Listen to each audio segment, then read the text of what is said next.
whatever comes to my mind in that very moment to defend myself, if my intention was pure self-defense, protecting my right to live, then this would have been a fairly neutral situation. Someone's dead, bad consequence, but the intention, can you blame me? No, actually not. If I act in self-defense, I exercise a human right that is guaranteed to me by the Declaration of Human Rights, which is an integral part of what we of ethics, of morality on a really, really large scale, on a world scale. So, if her intention had been purely self-defense, this would have been a, well, perhaps not really moral situation, but also not immoral situation. It would have been an, I don't know, ultra moral situation. It would have, I guess, left the context of morality altogether. It would be really, really hard to judge this situation based on a frame of reference that comes from morality or ethics. That would have been really, really, or that would be really, really difficult. But is her intention purely self-defense? I'm afraid it isn't. I'm afraid it isn't. Because the story clearly states she likes that weapon. She likes the feel of it. She even practiced with it. And certain passages of the story hint at her actually wanting, wishing, or hoping to one day use that thing, see it in action, see it drain another human's blood. So her intention isn't pure self-defense, and that's evident in what she does. I mean, she's not stabbing the man in the shoulder, she's not stabbing him in the lung, she's not stabbing him in the leg, the hand, the arm, or she's not cutting him across, well, the forehead or anything.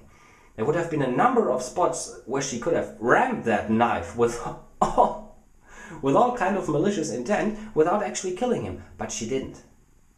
She took the one spot, or one of the few spots that would guarantee that that man died. She took the throat. She could have chosen the heart, but she chose the throat, and she even twisted it. I mean, there's no mistaking here. There is some kind of malicious intent. There is some kind of... This is about power. This is not about self-defense. This is about power. This is about seeing who's the stronger one here. So her intention is not pure, and her intention is definitely not moral. It's only slightly immoral, but given that the consequence is already heavily immoral, a slightly immoral intention doesn't make things any better. Which makes this situation, or which, all things considered, makes the situation an immoral one. And I've seen the other video responses. I've seen this one guy talk about, well, you can't clearly tell in this situation, these things just happen, stuff like that. That was his position. So basically he was saying that you can't really say if it was moral or immoral. I'm sorry, that's wrong. You can. You can. Bad consequences, not really good intention, slightly bad intention, that's immoral.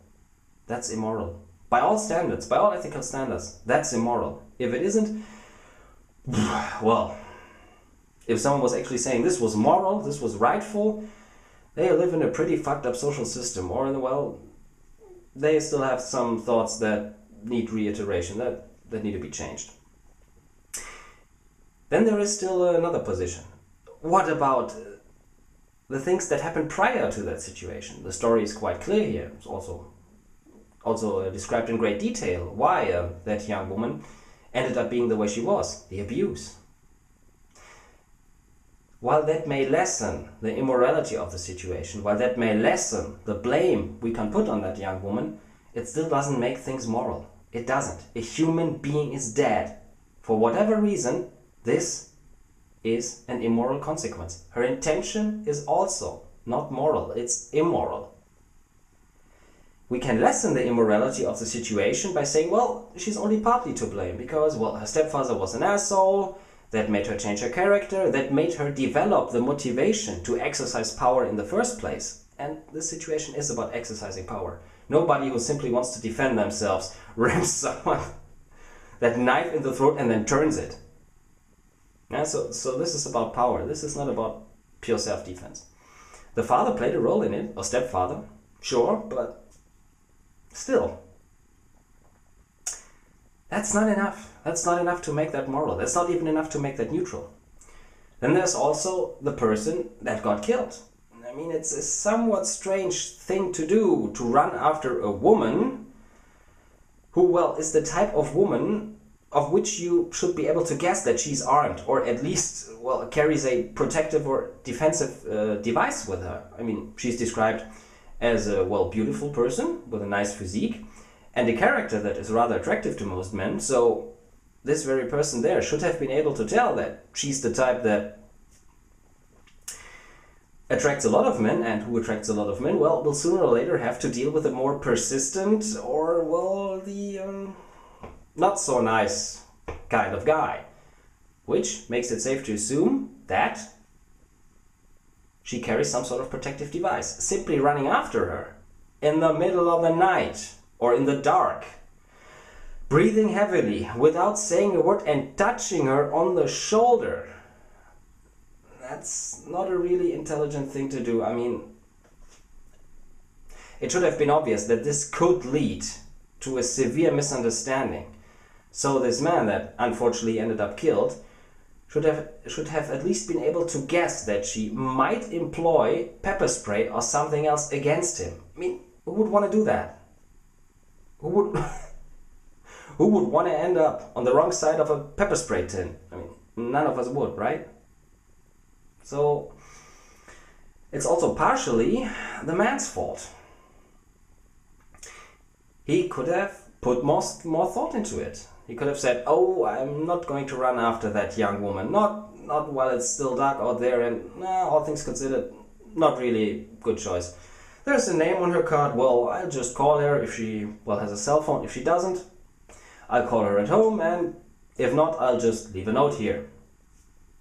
Dear Miss Yada Yada, you forgot your membership card and your bills. Please pick them up in the morning, something like that. But he didn't, so it's partially his fault. Still, does that make the situation moral? Nope, it doesn't. It still doesn't change the consequences, and it still doesn't change the intention of the young woman whose name I've forgotten. The consequences are still bad ones. The intention is still a bad one. The fact that it was the man who provided a situation in which the young woman's bad intention ended up causing a death doesn't change the intention. It doesn't change the existence of the intention. The intention was there. The wish to exercise power in one form or another was there all along. So, nah, still immoral. Sorry, can't do anything about that. Bloody hell, this video is already longer than 15 minutes. Not good. I only have 15 minutes on YouTube. Damn you! Anyway, thanks for the opportunity to answer the questions. Again, please pardon my English, I'm just a German, it's not my first language.